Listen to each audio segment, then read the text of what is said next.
This week on the College Football Roundup, it's Petrino time in Fayetteville.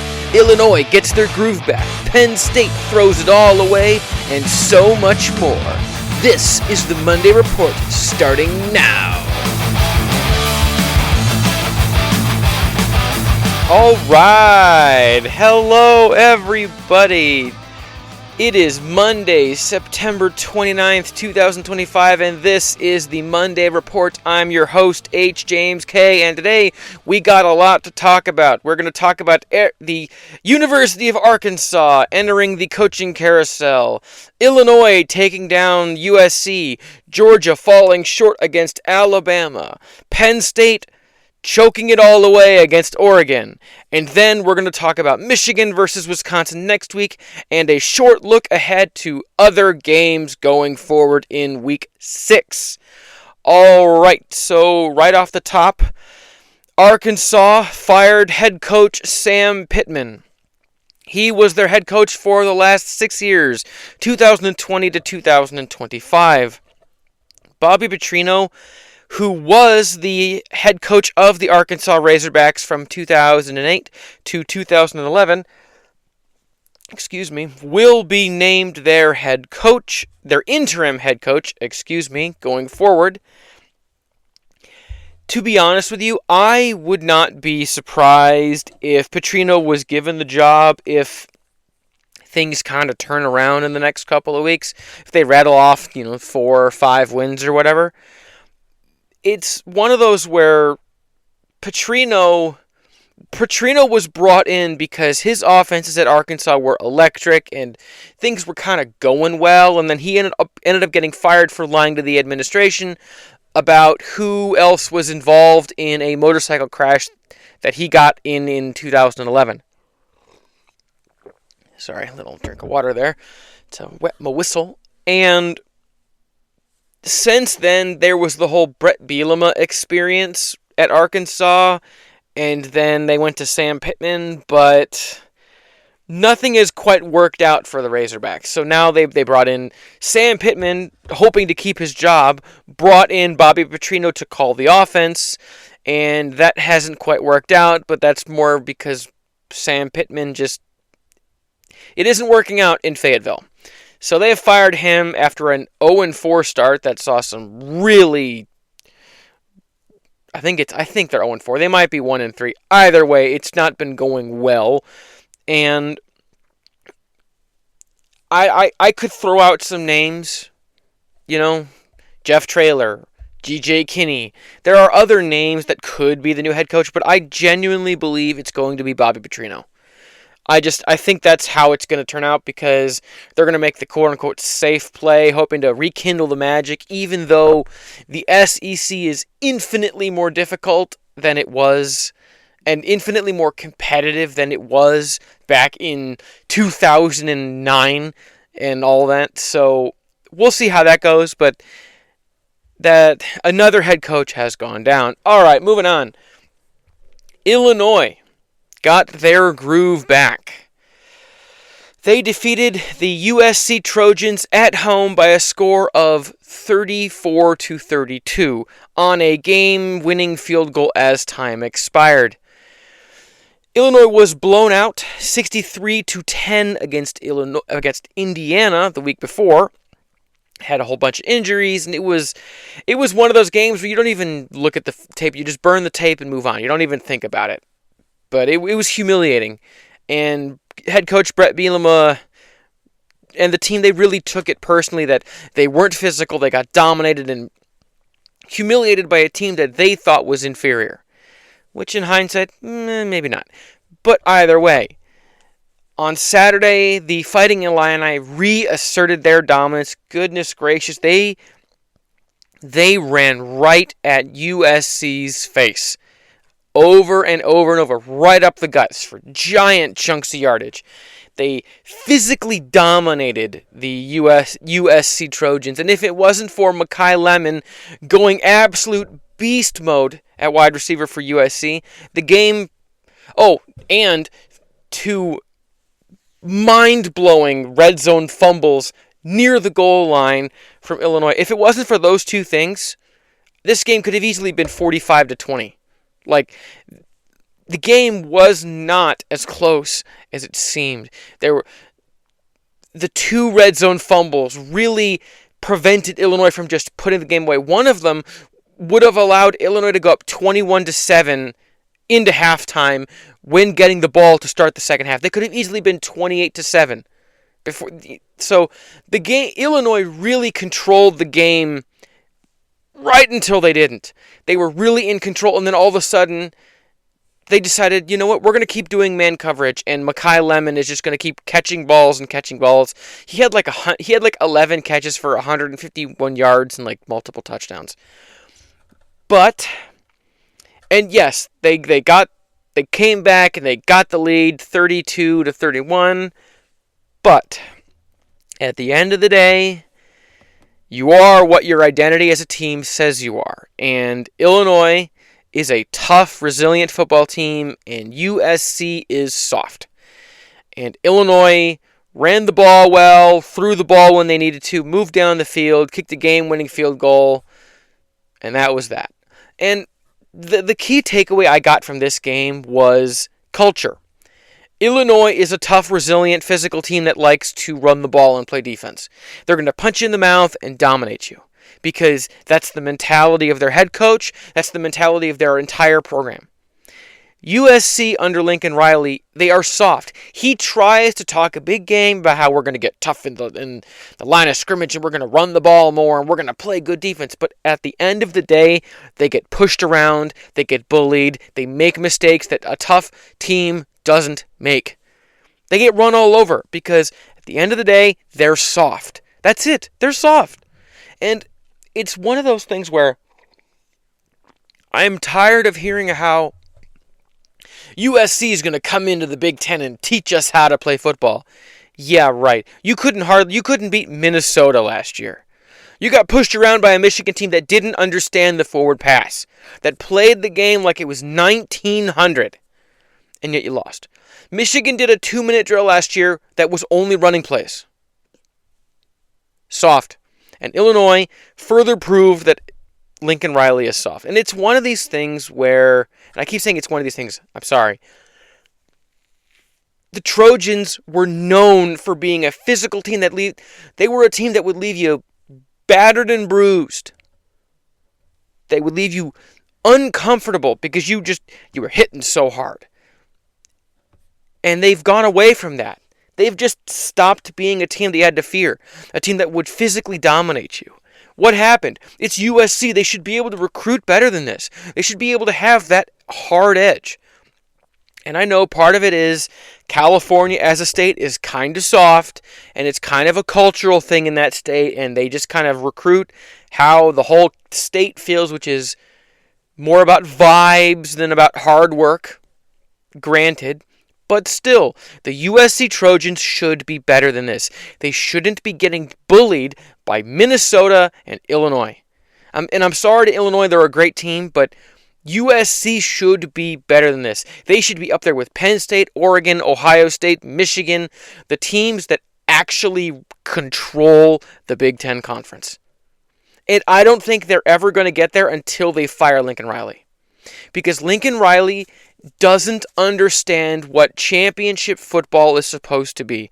His teams aren't tough. They're not resilient. They commit insanely undisciplined penalties all the time. They turn the ball over. They fail to run the ball when you really need to run the ball. They make too many lapses on defense. Championship teams do not get run up the middle for 7-8 yards a pop. It just doesn't happen. And yet it does happen to USC. So they're soft. And circling back to Illinois, I still believe Illinois is a good team. I like their brand of football. They're not a team that's going to wow you with aerial attack, and they're not going to be all flashy and make a lot of highlights. But if you allow them to get a lead, they're just going to sit on you and smother you to death. Because that's the kind of test, much like Michigan, that's the kind of team that they are. And I like those kind of teams. All right, moving on to Georgia versus Alabama. Alabama defeated Georgia in Athens by a score of 24-21. And this game had no scoring in the fourth quarter. Exiting the third quarter, it was 24-21 Bama. And there was no scoring. And the most controversial play of the game was Kirby Smart and Georgia electing not to kick a game-tying field goal towards the end of the third quarter and go into the fourth quarter all tied up. Instead, they went for it on fourth down, they didn't get it, they never scored again, and they lost the game. Simple as that. And yes, maybe the analytics said you go for it. You know, it's a fourth and uber short. Even though you're in field goal range, you go for it and keep chewing clock and try to get a touchdown. But at the end of the day, sometimes you just got to kick a field goal. Tie it up. Take the pressure off. Put the pressure back on Bama. Saying, okay, now you've got to take the lead back. Can you do it? Kirby Smart has an Alabama problem. Now, Bama has won 7 of the last 8 matchups between these teams when you combine both the regular and the postseason and conference championships. When you combine all the different matchups they could have possibly had, Bama has won 7 of the last 8. How do you square that circle? Georgia, where you at, man? What's going on? You're supposed to be better. You're supposed to be the team that runs the SEC, and you're losing to Kalen DeBoer and Bama? At this point, it's very much like Ryan Day losing to Michigan. It's in Kirby's head. He keeps making the same mental lapses in judgment in game management that just he doesn't make anywhere else. The team is always super tight, and they're mistake prone, and they're conservative. And they don't want to make mistakes and cost them the game, that they just don't ever make the right call. And then when they do try to be aggressive, the aggression is at the wrong time. It's astounding how it keeps working out this way for Georgia. Like, Georgia should have beaten Bama last year. They should have beaten Bama this year. This Bama team is not championship caliber. That defense should be able to handle Alabama. And yet they lost. Again. And personally, I'm not a fan of Kirby Smart and his everyone keeps talking crap about Georgia and no one believed in us. Dude, you were 2-0. You were undefeated 2 years in a row, and yet you say that no one was at the time you were saying that no one believed in you. Yeah, right. You put like 57 billion players in the league those 2 years, but you're right, Kirby. Nobody believed in you. So I'm not a fan of Kirby Smart. I'll admit. I think the fans are kind of arrogant. I don't like Kirby Smart at all. Especially considering that Georgia, from like 1980 to 2020, they just didn't do anything of note. Either way, still, even I understand that Georgia should be better than this. The standard has been set higher than continually losing to Alabama in the most brain-dead, mind-numbing, mind-blowing ways possible. So, I don't get it. And Gunnar Stockton, the Georgia QB, I'm done hearing that he's elite. I don't want to hear it. I don't want to hear anymore, but who could be the next elite SEC QB? It ain't sure as hell ain't going to be Gunnar Stockton. He went 13 of 20 for 130 yards and a touchdown. Does that sound like elite QB play to you? Not to me. Bryce Young used to be like 30 bazillion jillion passing yards a game. Even when he played poorly, he still made plays. Gunnar Stockton, it's just milquetoast. Dink and dunk and dink and dunk and dink and dunk. Short ball, conservative throw. Don't ever make the tough decision. It's just, they hype him up so much and he's always disappointing. And I'm going to get to another disappointing QB in a little bit. You probably know who that is. But Gunnar Stockton, you ran Carson Beck out of Athens. Carson Beck is balling. He is balling in Minnesota. He is playing out of his goddamn mind. But yet he wasn't good enough for Georgia. Nope. According to the fans, he wasn't good enough. They could do better. Gunnar Stockton was the answer. Uh-huh. How's that working out for you? Oh, yeah, he's doing well, and Gunnar Stockton looks like a fried turd. But you know what, Georgia fans? You're right. Yeah, Carson Beck was the problem. Yeah. So was your other QB. Oh, God, what was Stetson Bennett. Yeah, he was a real problem, too, even though he led you to 2 undefeated seasons in a row. But, you know, you're right, guys. He wasn't good enough. You needed someone better than him. Excuse me, I dropped something. Pisses me off. It just so entitled, and yet they always mistreat their. And the thing is, Gunnar Stockton, I can guarantee what's going to happen. They're going to blame Gunnar Stockton for falling short in the postseason again. They're going to run his ass out of town, and he's going to go to freaking Miami or Syracuse or one of these teams that throws the ball around, and he's going to play out of his goddamn mind and go to pro, and Georgia's going to be right back where they are now with another mid QB who's really talented, who they mistreat. It's going to happen. Time is a flat circle. It's going to happen again because that's just what Georgia does. And it blows my mind. They're supposed to be better than this. Than 13 of 20 for 130 yards in a touchdown. That there should be better than this than 24 to 21 losses where no one scores in the fourth quarter. So disappointing. And on the Alabama side, Kalen DeBoer got a much-needed win. It feels like, to a lot of people, that Alabama has righted the ship after that humiliating loss to Florida State. And you know what? Clap it up for Kalen DeBoer. They righted the ship. This could have easily gotten out of hand. You get blown out by Florida State and you kind of stumble and trip up over the next couple teams, then you get beaten by Georgia in Georgia, and it's like all of a sudden your head is spinning, and it's like, oh my God, are we going to actually be able to right the ship? Well, Bama stayed calm, and they've got things right back on track where they need to be if they want to contend in the SEC. Now, if they fall short and win 9 games again, then I think Kalen DeBoer is going to be on the hot seat going into 2026, which isn't fair. But, the guy who follows up the all-time great almost never succeeds. Look at David Shaw after Jim Harbaugh. It remains to be seen if Sherrone Moore can pull that off. I don't know. If Michigan does better than 7 wins or 8 wins this year, then yeah, maybe.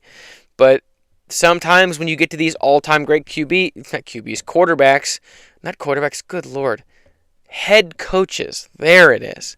When you get to these all-time greats, sometimes the guy tasked with following it up just isn't up to it. And you have to try not to, keep it going you have to, forge a new identity, So we'll see. We'll see. All right, moving on. Penn State versus Oregon.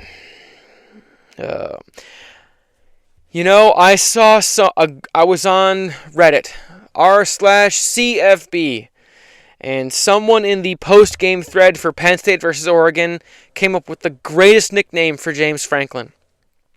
He's the steering wheel, because he has got his hands firmly grasped on 10-2. That's where Penn State lives, 10-2. He is the steering wheel.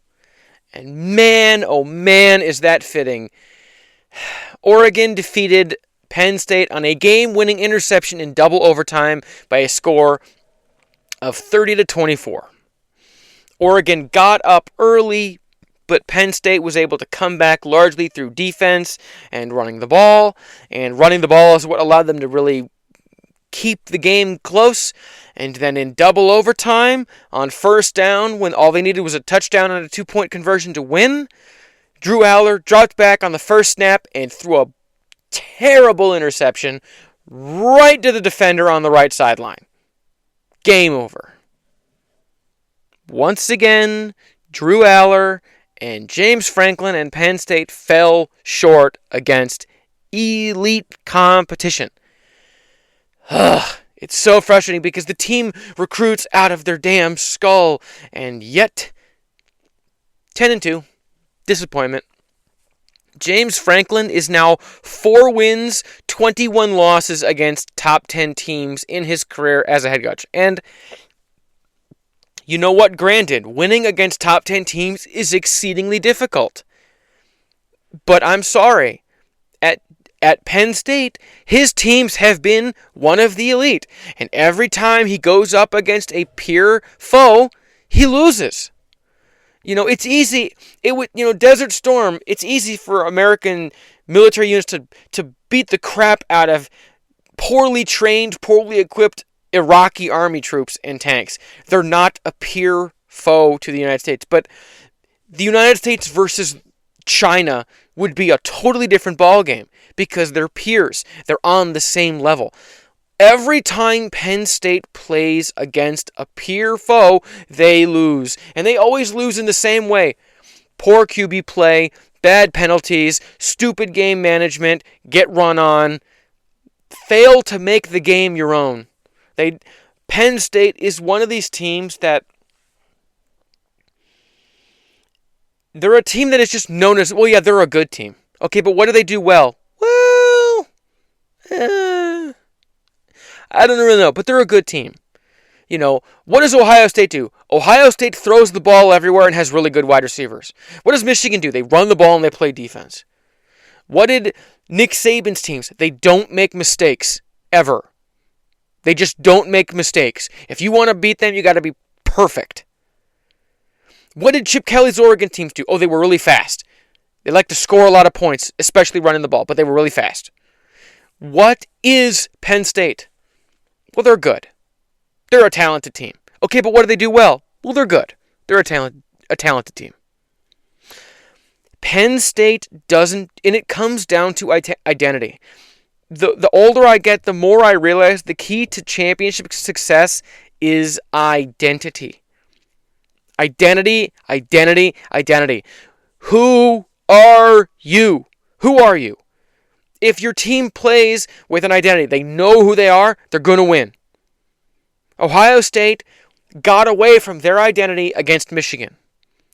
And then in the playoffs, they said, you know what we do? We throw the goddamn ball and we score touchdowns. And it's a bomb show and we're really aggressive. And guess what? They did it all through the postseason and won a national championship because they remembered who they were. They went back to their identity.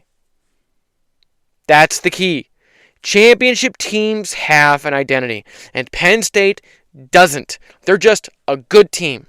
They're a talented team. But what do? Nothing that I can know.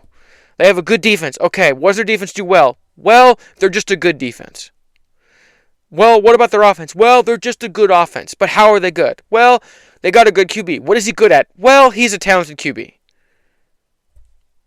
I mean, they don't do anything really well. They don't specialize in anything. It's, good in everything, master of nothing. That's Penn State. They're just the team that is kind of sort of good at everything, but isn't great at anything. And they always fall short again. Like, Michigan played Penn State in 2023. And it became very clear that Michigan could not block Abdul Carter. He was blowing up every pass play. So what did Michigan do? They stopped throwing. Michigan ran 32 straight run plays. Over and over and over and over and over. And it looked ugly as sin. But you know what happened? They broke off just enough big runs to beat Penn State. At the end of the day, stop selling out to defend the... Stop trying to defend the pass, Penn State. Sell out to defend the run. Rise to the occasion. Michigan was willing to ditch their game plan and improvise a new one on the fly because they needed to beat Penn State. That's the difference. Michigan was, we wanted to do a lot more play action, especially out of the shotgun, mix in some RPOs, and we're going to run. We wanted to be a little more wide open because they got these good defensive linemen. Oh, that's not working. Then what are we going to do? We're going to run right at them. Over and over. Donovan Edwards running right at the gap that Abdul Carter's pass rush vacates. Over and over and over. That's what championship teams do. So when it was double overtime and you need to move the ball, Penn State, what should you do? Run the ball. Penn State was running the ball effectively for good yardage. They were getting good production out of their run game. Run the ball until Oregon forces you to stop running.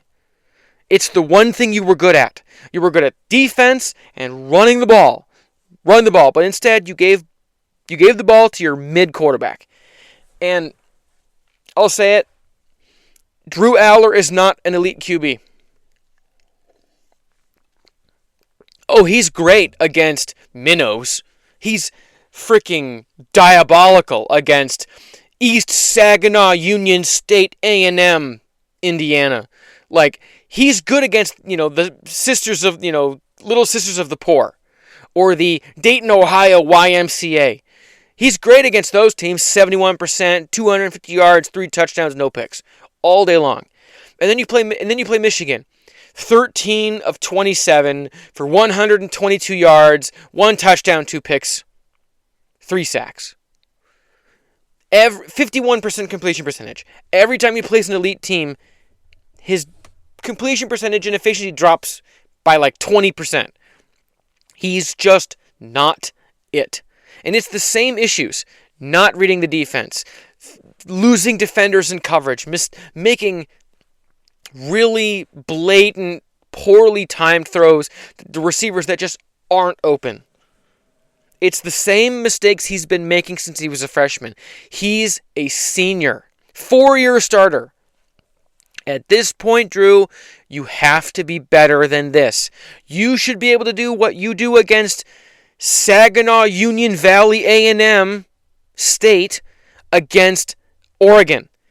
A 4-year starter should be absolutely surgical against everybody at this level. If you are truly that guy, you're built like freaking Andrew Luck. You're like 6 foot a billion and 240 pounds. You can run, you can throw. You're built like a brick house. You should be elite. You have all the arm strength in the freaking world. You're fast as hell. You have everything you could need, and yet every time the chips are down, he makes mistakes and he plays poorly. That's coaching. That's mental. At that point, that's mental. That's not physical ability. He's not freaking, oh God, what was his name? He's the head coach of the Saints right now. Him. He played for the Lions. He played for Boise State. He had a noodle for an arm. Maximum distance was like 20 yards if he was really huffing and puffing. But he was elite between the ears, which is why he was one of the winningest quarterbacks in the history of college football.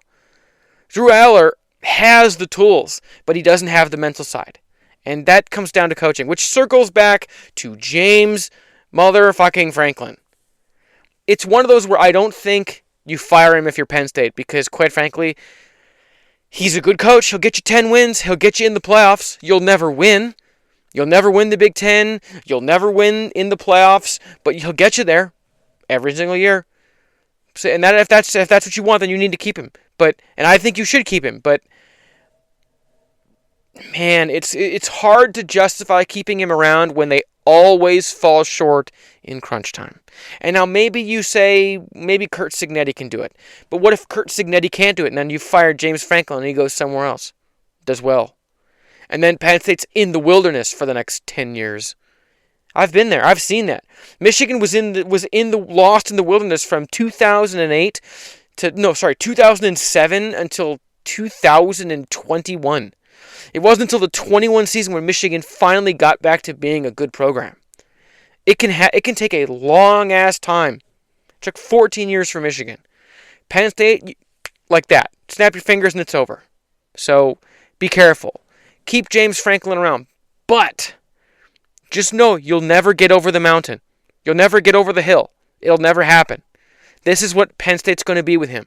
10-2 in the playoffs, unspectacular, never going to make the magical run. They're never going to be Ohio State last year, or Michigan in 23, or Bama all those years under Saban. They're never going to be that.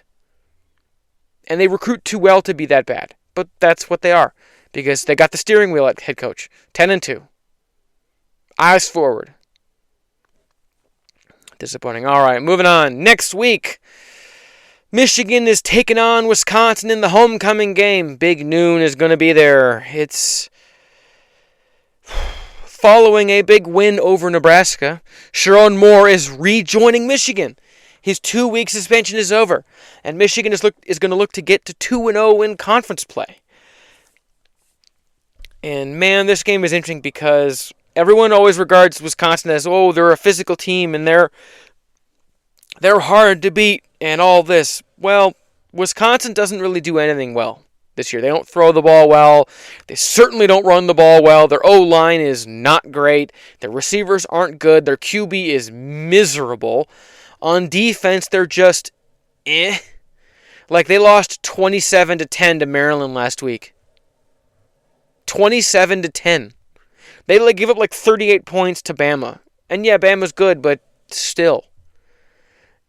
Wisconsin, and Luke Fickell was thought to be the answer. He was an A+++ hire for Wisconsin because Wisconsin has the money to do NIL. They can recruit. They got a big stadium. They have good facilities. They got everything you need. And yet it just ain't working in Wisconsin. It ain't working at Wisconsin. And now they're coming to play a Michigan team that's kind of feeling themselves a little bit. Like, Bryce Underwood is not spectacular, but he's a weapon. And Justice Haynes is just running with his hair on fire. Michigan's O-line is finally gelling. They're playing better. They're running the ball effectively. The wide receivers are still but Donovan McCulley looks like to be the real deal, and Marlon Klein, when he's healthy, is pretty good. And Michigan's defense is starting to round into form. And they got Rod Moore back, and they're healthy. Knock on wood. Just gonna knock on wood there. So for Wisconsin, this is a bad time. Now, yes, they're coming off of a bye week, as is Michigan, but man, this is a bad time to be playing Michigan because I think this Michigan team is really starting to get somewhere after defeating Nebraska. And now I get it. Nebraska's got a horrible run defense, and they got bullied in the trenches, and they're not elite. But the things that Michigan showed improvement on against Nebraska were things that weren't having to do with Nebraska. It was discipline and coverage, not blowing as many assignments. It was gap integrity in run defense, not committing too many boneheaded defensive penalties. They had one for a taunting, but against Central they had like 3 of them. Against Oklahoma they had like 1,000 of them. So it's one of those where Michigan is starting to get where they need to be. Starting. They're not there yet, but right now they're a dangerous opponent for Wisconsin. And if I had to make a prediction, I think Michigan is going to defeat them 24-10. It's going to be low scoring, and it's probably going to be 17-3 entering the third quarter. And both teams, and it'll be like Michigan will get a touchdown, and then Wisconsin will get a garbage time touchdown or something like that. But it's going to be ugly, low scoring, 24-10 kind of game. 2 weeks ago, I was predicting on Reddit, I was predicting that Michigan was going to win, like, I think I said 34-31, and it was 30-27 or whatever. Oh, excuse me. Sorry, yawn came out of nowhere. So I think 24-10 is kind of where my mind goes with the prediction. Low scoring, ugly, defensive, but Michigan is kind of in control the whole way. Justice Haynes breaks off another 75-yarder. You know, Bryce Underwood has like 140 yards and a touchdown. 50 yards rushing. It's nothing spectacular, but it gets the job done, and so they can focus ahead on their next opponent. All right, moving on from Michigan versus Wisconsin. Also coming up, we got Clemson at North Carolina. UNC is 2-2, and Clemson is 1-3.